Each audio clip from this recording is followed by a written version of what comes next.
advocate for a sustainable community with support from Africa Center for Energy Policy.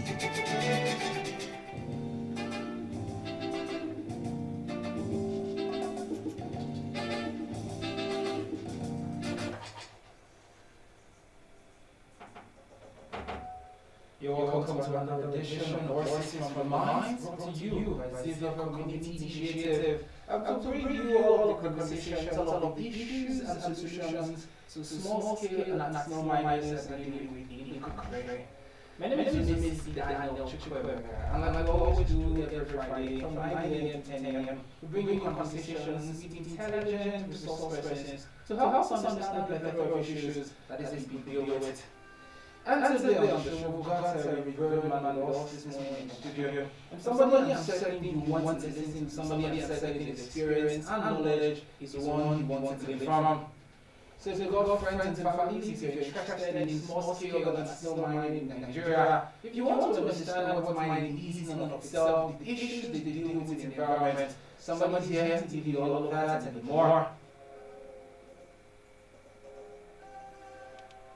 This morning with me, I have Dr. Matthew Ezejiofor Offodile. He is a chief consultant, founder, exploration geologist, hydrogeologist, and Mecon Geology and Engineering Services Limited, Jos Plateau State. He's also a fellow of the Nigerian Mining and Geosciences Society, FNMGS. He's also a fellow of the Nigerian Association of Hydrogeologists, a registered council of mining engineers and geoscientists.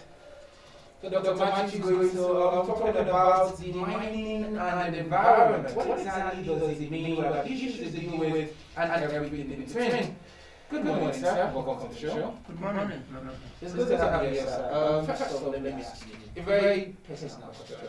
Why geology? For all of these things in the world, why geology? Why geology? Why study geology? What's the importance of geology for you? Well, geology is the study of the earth, and our living is about the earth, and our survival is about the earth. Everything about us is about the earth, and we need to understand the earth, and by extension the world we live in. So the study of geology is the study of the origin of the earth and the resources of the earth. Now, speaking of this, mining is an important part of the economy. It's an important part of the job story. However, more often than not, people do not seem to understand or take into cognizance its importance. What is the importance and the effects of mining in the environment? The long-term effects and the short-term effects? Yes, like I said earlier on,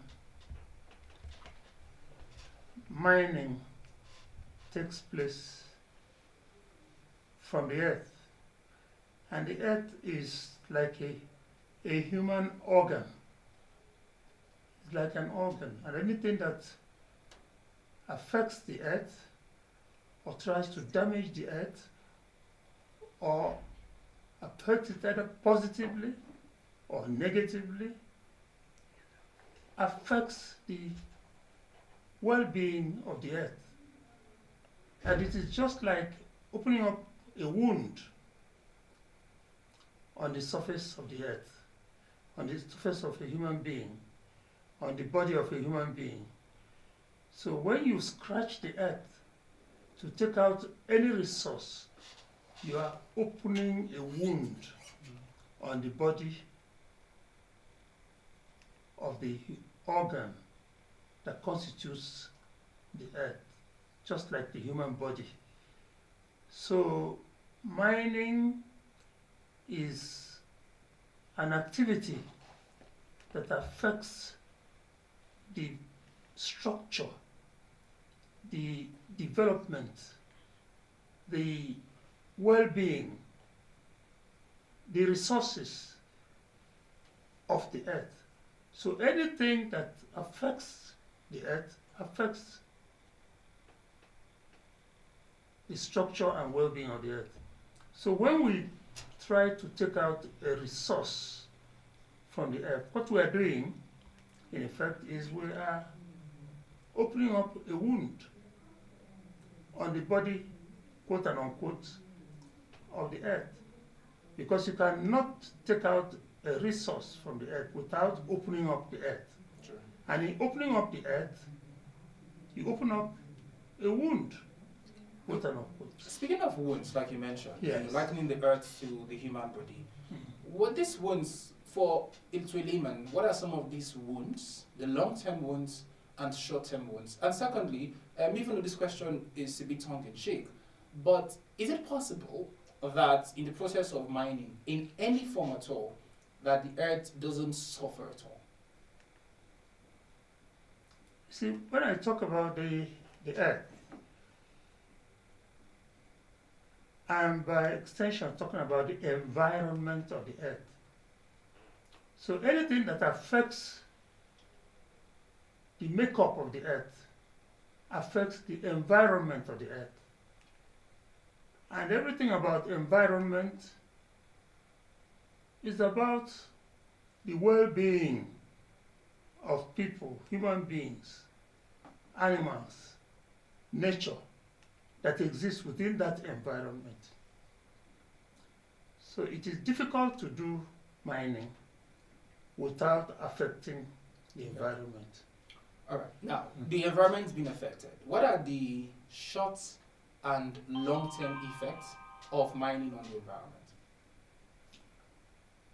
Yes, the effect of mining on the environment generally is that it disturbs the status quo. It disturbs nature. The ground is quiet. Nature is sitting there quietly. Plants are growing. Animals are moving about. Human beings are settling down. Then suddenly you start dislocating them by either digging the ground or by probably opening up the rivers, cutting down the trees. So by these activities, you tend to disturb and distort nature. And by extension, you distort and disturb the environment. So in carrying out mining, it is, I must emphasize at this point that mining is a socio-economic activity. Okay. It's a very important socio-economic activity that is required for the development and the socio-economic development of any nation. And it's a necessity. It is an activity that is required to develop mankind. But in doing this, we must take into consideration the existence of that mankind within the environment in which mining is taking place. So there must be a balance between this socio-economic activity and the human activity, the human relationship, the sociological life of the human being in that same environment. So there must be a balance between taking out the resources for the development of the human being, Yes. and taking care of the welfare of that human being. So that balance has to be maintained. And that is where the environment comes in. Okay, speaking of the environment, one of the Yes. biggest issues that the environment has to deal with when people mine is water pollution. For many people who either live close to mining areas or are around mining areas, they sometimes do not understand the detrimental effect of mining on their water. How does mining affect and causes water pollution? Say it again. How does mining affect and causes water pollution? Water pollution. Yes. Yes. In fact, this takes me to the beginning of this discourse.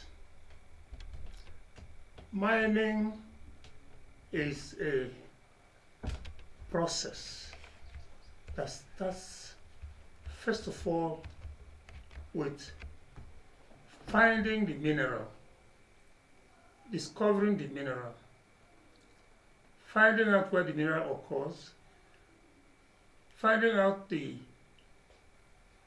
characteristics, both chemical and physical characteristics of that mineral, the economic importance of that mineral, the availability of that mineral for possible marketing and wealth creation.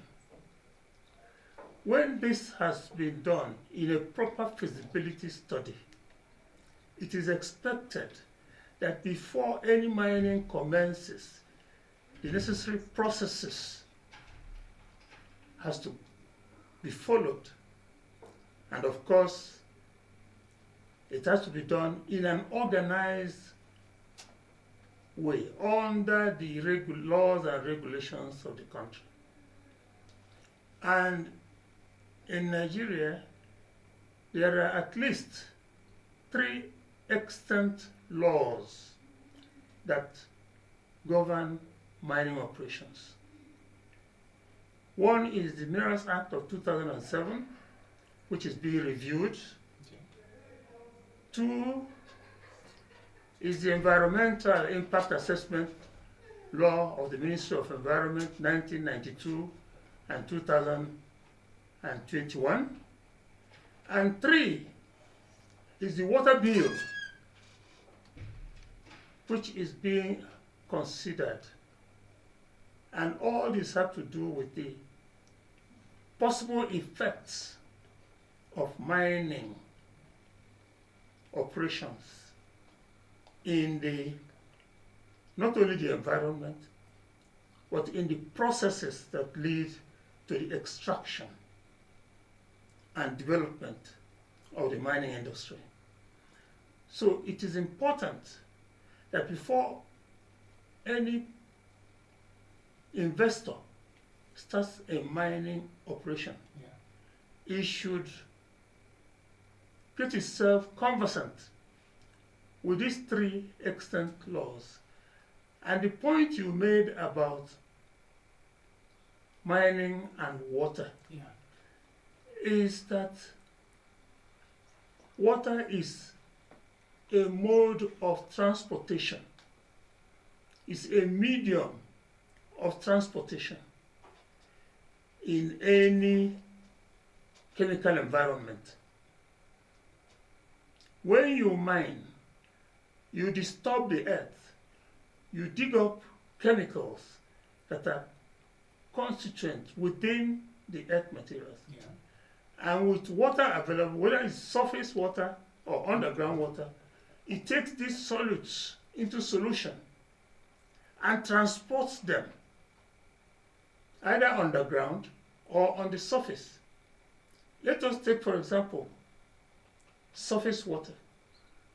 You have rivers and streams flowing through a prospective mining area. It is important before you start mining, you should take into consideration the water supply system in that environment. What is the river system used for? Is it for rural water supply? Is it for industry? Or is it for agriculture? You must take into consideration all this, and then you will factor in your mining operation. If I start mining, how is my operation going to affect these water supply systems? And the law, particularly the 2007 Minerals Act, says you must have a water license before you mine. So that you will regulate the amount of pollutants you introduce into the surface water system. Because this surface water system will absorb these your pollutants. Yes. By that I mean the chemicals that derive from the mining operations, like lead, zinc, like arsenic, like salt. There are all sorts of chemicals associated with rock. Yeah. And they enter the water system, and the water carries them in their flow down to probably neighboring or adjoining communities. SARS. Yes. You made mention of the ability of water to transport these chemicals Yes. that have been released due to mining. My other question is, Mhm. how far enough can, say for example, a mining activity is taking place here, and let's say the miners, whether a corporation or small scale miners, do not mine properly, and they release these chemicals. How far can these chemicals go in causing danger, especially when they're in water? Is it like a 1 meter radius? Is it a 100 meter radius? How far can those chemicals go, especially when they're transported through water? You see, this is an interesting question, because this is where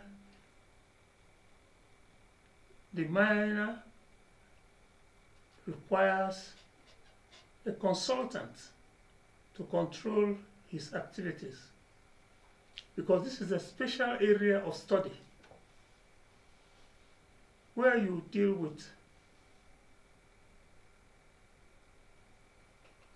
fluid movement, both on the surface and underground.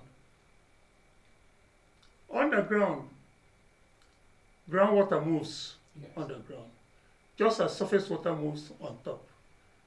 And as long as water is moving, either on top or below, it is leaching out chemicals from the host rock. For example, if the host rock is in an area where you're mining barytes and lead zinc, the chances are that the groundwater will be leaching out lead, leaching out associated rare earth minerals like arsenic, like radioactive minerals, and it will absorb it and transport it in the direction it is moving. So the only way you can find out which direction this is going is by involving hydrogeologists, mining hydrogeologists, who can now study the mine area, take water samples at various points, do the necessary study, and determine the direction of flow of the groundwater. On the surface, you know the direction of flow of the river system. But underground, the only way you can find out the direction of flow of the underground water system is by taking water samples at various points and finding out their dynamic water level at each point and determining the direction of flow through a special mechanism which hydrogeologists are familiar with. And once you determine that direction of flow, then you take your samples in that direction of flow. And at each point you take your sample, you carry out chemical analysis of the water sample. And then you will notice either degradation or reduction of the quantity of the chemicals in the water as you move from the source of the pollutant away to other parts of this thing. And you'll be able to determine how far that pollutant can go and how the effect is likely to have on the community downstream. All right. Lastly, on water pollution, just to just dig a little deeper. Now, for many of you, you made mention of a number of chemicals. You made mention of arsenic. Now, these chemicals, especially on the ground, is there a possibility that even though they might not have a direct effect on the community when they're on the ground, is there a possibility that some of them might rise to the surface, say through evaporation, for example, and become detrimental to the not just surface water, but to the surface earth itself? It's not right to say that they may not have direct effect. So they definitely will have effect. Definitely, because you bring out your mine dumps from the mining site. You dump it somewhere. Rain falls. It leaches that dump and carries it through infiltration directly into the water table, which probably the community is tapping through their hand-dug wells as source of the water supply. Yeah. So the community around the mines are likely to be impacted. This is why it is important to carry out a proper feasibility study. And this is where the laws, the 3 laws I mentioned, come into effect. You see, our colleagues in the mining industry, and probably the communities, we tend to be very emotional and sensitive about probably the relationship between us and the subnational governments, apart from the federal government. But we tend to forget that the subnational governments have interest through at least 1 or 2 extant laws. The Environmental Impact Assessment Law of 1992 and 2021, which insists that you must carry out an environmental impact assessment of any project that is likely to affect an environment before you commence.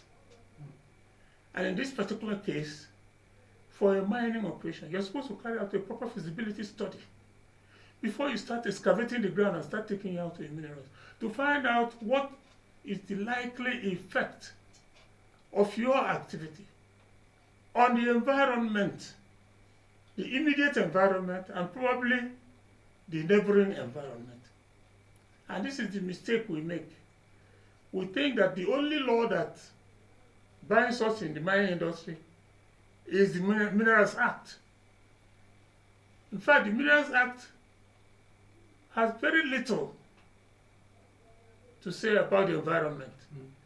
In fact, it only mentions about getting a water license. But the act that in fact is omnibus in the mining industry is the environmental law, the Environmental Act of the Ministry of Environment. And many of us don't read that act. That act is very, very apt, very committing. And it is important that before we start any mining operation, we should read that act. Having discovered our mineral, okay. Yeah.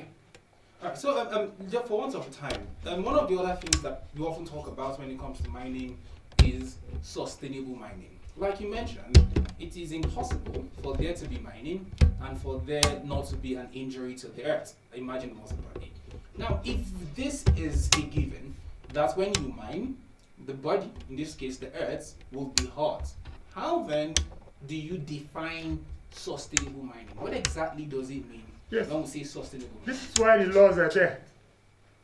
That's why we should follow the laws. The Minerals Act is quite elaborate on how to go into the mining industry. You must have the necessary licenses. In fact, in the old law, you are not even allowed to hold a mineral sample in your hand if you don't have a prospector's license.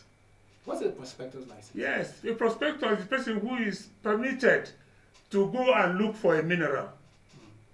That is in the old law. But now what they call it, they probably deleted it and they now talk about exploration license. But in the old law, if you are seen with a piece of mineral in your hand and you don't have a prospector's license, you'll be arrested. But what I'm trying to make is that it is as basic as that. And it builds up to holding an exploration license. And with an exploration license, you're able to identify your mineral. You identify your mineral deposits. Identify the disposition of your mineral deposits. How does it occur? Does it occur as a bedded mineral? Does it occur as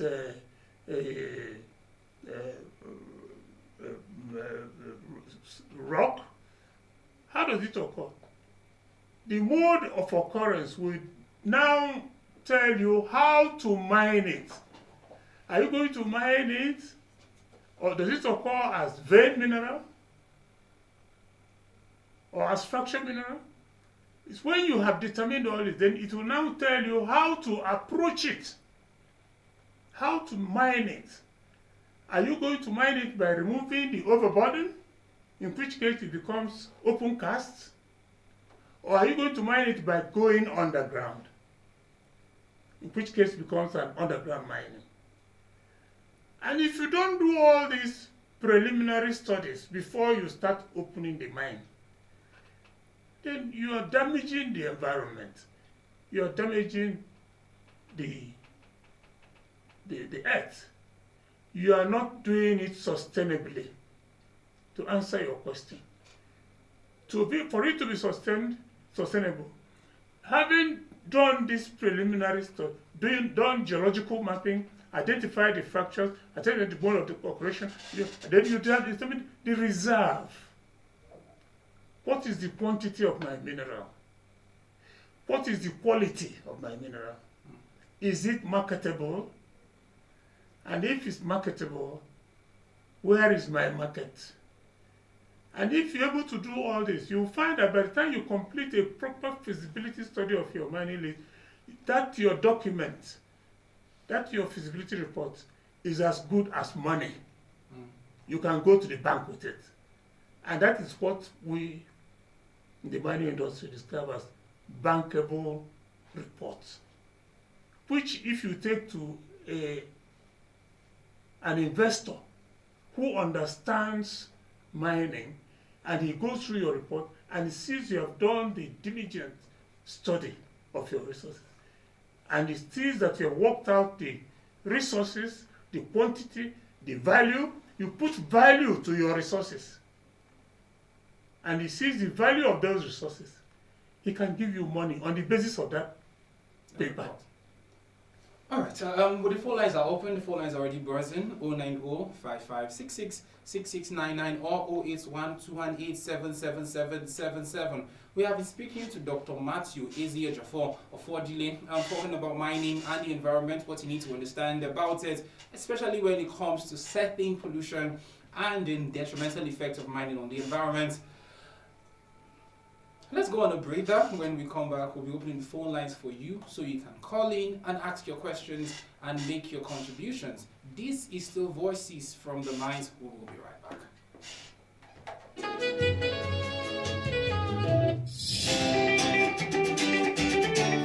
Every Friday on JFM, energy transition and climate change mitigation in Nigeria takes center stage, explaining the role of ASM in energy transition and climate change mitigation in Nigeria, with their objective to advocate and campaign for a full implementation of the Nigeria Energy Transition Plan and other global policies and treaties. Join Emeka Umesi and our seasoned resource persons on the role of artisanal and small-scale miners in energy transition transition and climate change mitigation in Nigeria. Fridays 9 to 10 a.m. only on JE 101.9 FM. Powered by Ziva Community Initiative Advocate for a Sustainable Community with support from Africa Center for Energy Policy.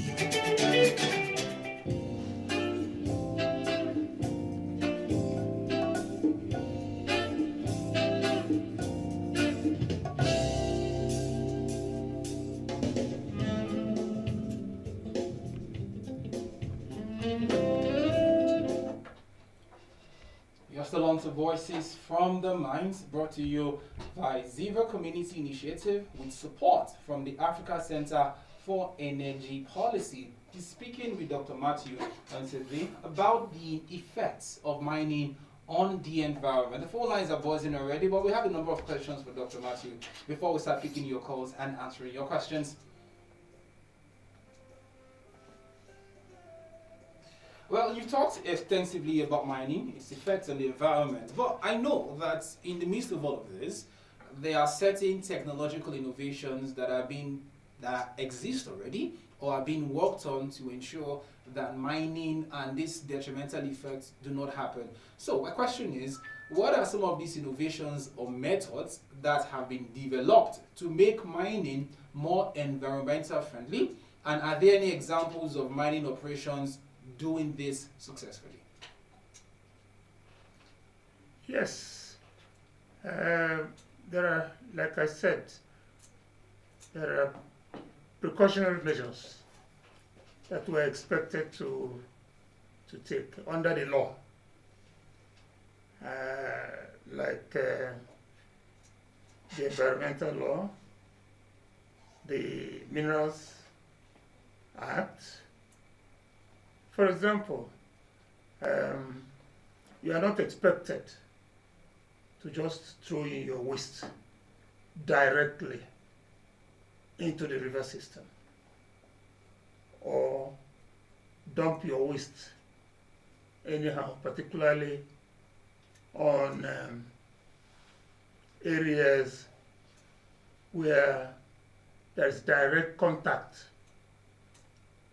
between the underground water system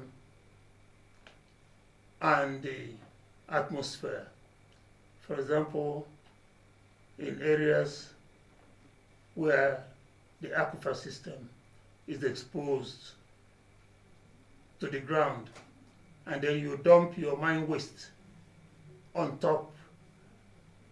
This is all part of what I described earlier about carrying out a proper feasibility study. In other words, you must determine the hydrogeological situation in your mine area and find out whether it is suitable for you to dump your waste. Take, for example, in a tin mine field, you take out the spoils from the mine and you heap it up on the mine dump that is immediately surrounding the mine, the mine itself. And this area is underlain by river alluvium, by sand, which is highly porous, and water can infiltrate directly from the top into the underground water system. In that situation, if you have done your feasibility and found out that that is the situation, you are expected to put in, before you start dumping your waste, to have some impermeable surface that will not allow the water to sink through into the underground water system. You are not allowed to put your dump next to, let's say, rivers, such that the rainwater will come and wash the thing straight into the river system. You're not allowed to put the pollutants, the waste, directly, you're supposed to provide a kind of a treatment center where the waste. the pollutants or the dangerous chemicals are first removed before the water is released into the water system. Yeah. For example, the gold mining people are strictly prevented from discharging their water wastes directly because of the arsenic and other poisonous chemicals that are associated with gold mining processes. In the same way, it is expected, like say in the lead mines, lead zinc mines, that you don't just throw your waste directly. There should be preventive measures. There are no, maybe if you have situations like say when we talk about mining, we also include quarrying, stone quarrying, as part of mining, blasting. You are expected to reduce the noise. I know not to do stone quarrying near cities where you create noise and create vibrations. Yes. These are all part of mining operations that affect the environment and affect the community. There is also the dust that's released into the air. Yeah, so when it comes to the quarrying part. Just for want of time, when people mine, corporations or individuals, it is important that the land is reclaimed. Now, in terms of reclamation of lands post-mining, after mining operations end, what happens to the land? And can mining companies be held accountable for rehabilitating the land? And how successful are these efforts? The law holds them responsible. The law holds them responsible. And if any mining company fails to do that, it marks on irresponsibility and illegality. The mining ponds we have scattered all over the Plateau state was a result of irresponsibility of the previous mining companies who didn't do what they expected to do. Or maybe the law was not strong enough. But as it is today, you are obliged by law to reclaim your site as soon as you finish mining operation. The phone lines are opened 090-5566-6699 or 081-218-77777. We'll be speaking to Dr. Matthew Ezejiofor Offodile, speaking about the effect of mining on the environment. And do call into the show and ask your questions. If you have contributions to make, we are very much open to listening to your conversations and also your thoughts. Let's pick our first call for the morning. Hello, good morning. Good morning, sir. Your name and your location.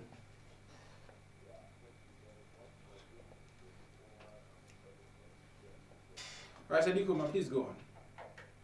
Yeah, actually, it's very, very important to have this program as an effect of mining in our environment.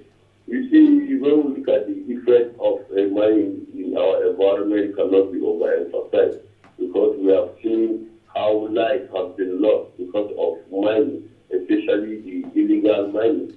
So you see, there is a need for professionality when it comes to mining. It's not all about the money that is among the mining, but how can we mine in a safer way? That's one thing that is very, very important.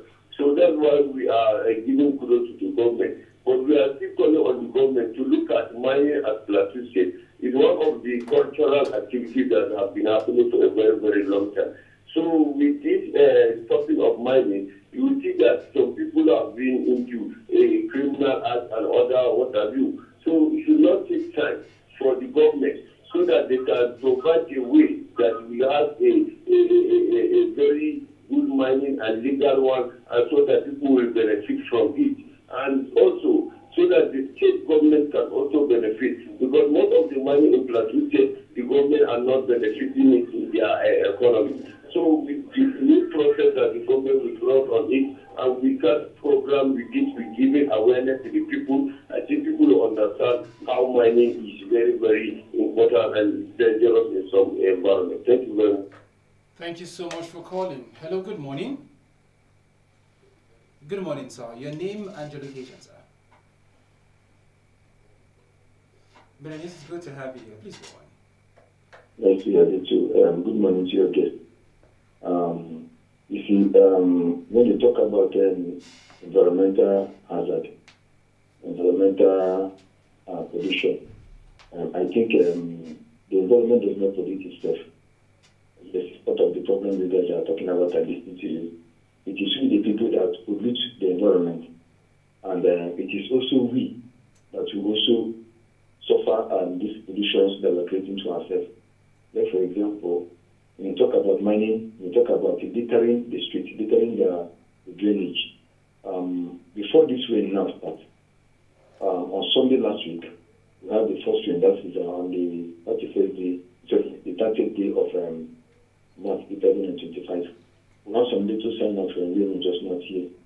And that particularly should be a signal to us that the rain is about to come. How prepared are we to receive this rain? You will agree with me that season upon season, we used to have a lot of conjunctions in our drainage, especially when the first, second, and third rain come down, especially when they come heavily. So why are we not taking advantage of this particular time and season now, when this rain has not actually come heavily on us, to be able to clean our drainages and then clean the environment and make it safe for the waters to flow?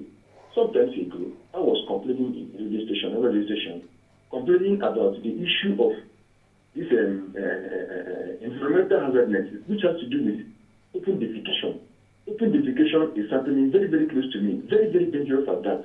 In this stadium, this just near the stadium, there was a broken fence by the back of this particular stadium, the broken fence. That broken fence has given an access road for people to go there and openly defecate. And I also raised that particular serious issue, telling the JMDB MD, which is architect Hartmarkers. He was on the radio, and I told him that, look, I don't investigate, look, if anything is not done concerning that broken fence, people will keep on openly defecating in that place. And when the rain will come, it will bring out all those issues out of the gutter, and then making corona and other dangerous diseases, to affect the people.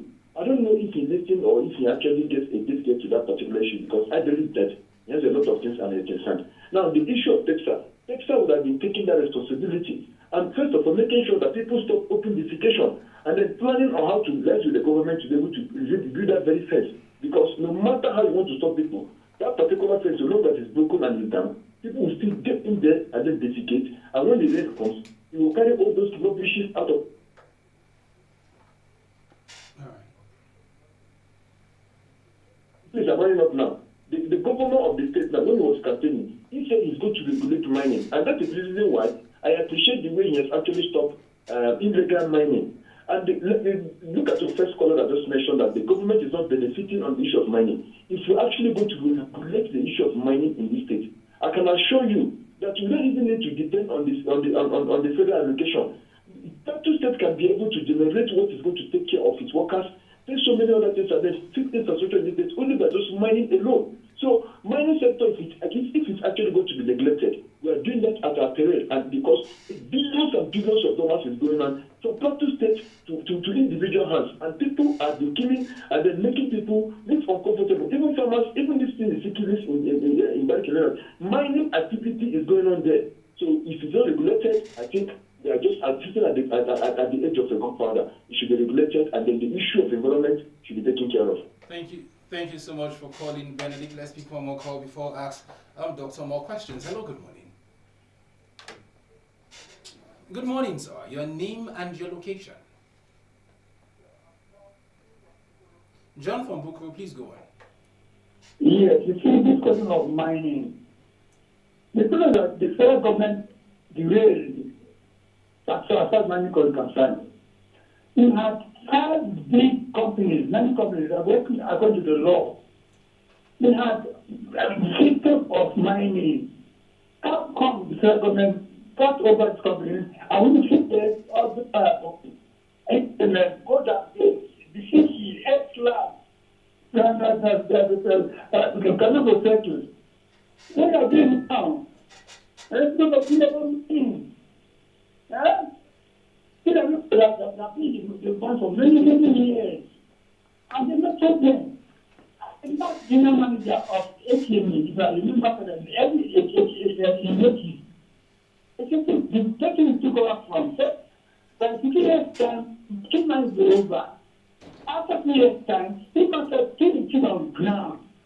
Because the money is getting more deeper. So they need to get more equipment to go to the work.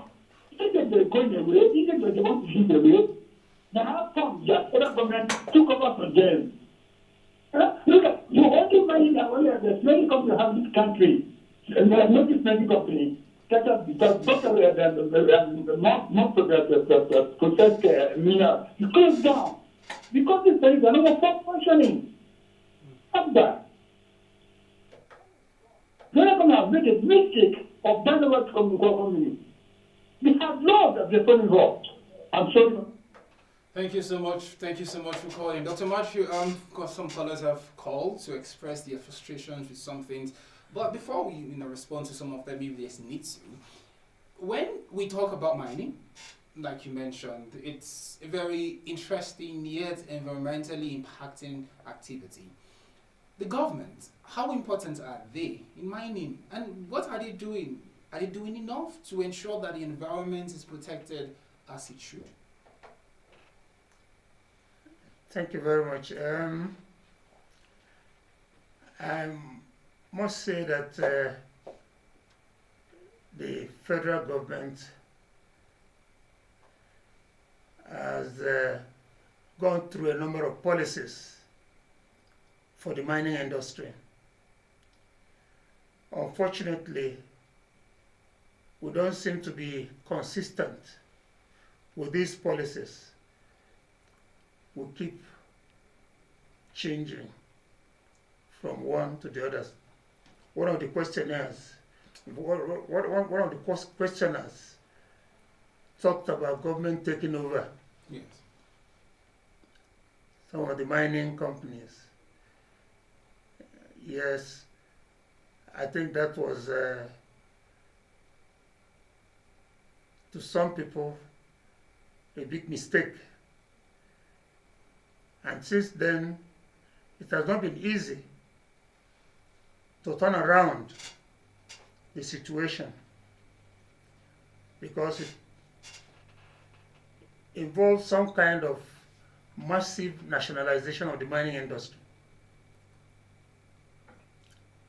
which to foreign investors is not good music to the ears to hear that a country is nationalizing its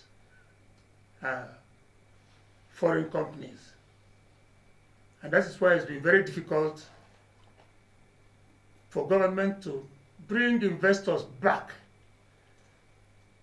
But they are trying in recent times, particularly with the Chinese, with their negative consequences, and some other investors. So I would say the government is trying, the federal government is trying, but what is important is that we are rather being too emotional about it.